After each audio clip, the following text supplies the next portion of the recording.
Emigrimi masiv I të rinjve drejt Mbretërisë së Bashkuar ka nxitur ambasadën britanike në Shqipëri të mbështesë një sër projektesh që synojnë frenimin e largimit të rinjve nga vendi. Në këtë mënyrë, në Shkodër u mbajt festivali I trashëgimisë kulturore të Shqipërisë së Veriut, ku morën pjesë grupe të rinj nga disa qytete, të cilët përmes trajnimeve u njohën me vlerat e trashëgimisë kulturore, me synim që në të ardhmen ata të investojnë në sipërmarrje private në Shqipëri.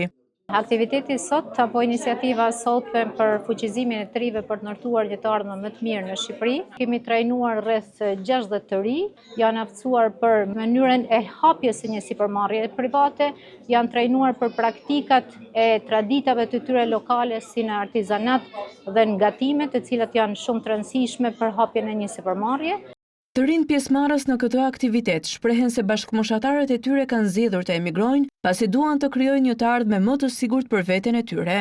Emigrimi është një problem në shtetin tonë, kryesisht nga pjesa ekonomike, duan që të krijojnë edhe një jetesë më të mirë dhe për kushte më të mira jetese. Po dita ditës puka po shpopullohet, është një shqetësim shumë I madh. Më pëlqen më shumë me migru, me zhvillu kulturën time diku ku ka vizion. Globalizimi dhe asimilimi me vende të tjera ndoshta shpesh duke harruar edhe gjuhën edhe traditat.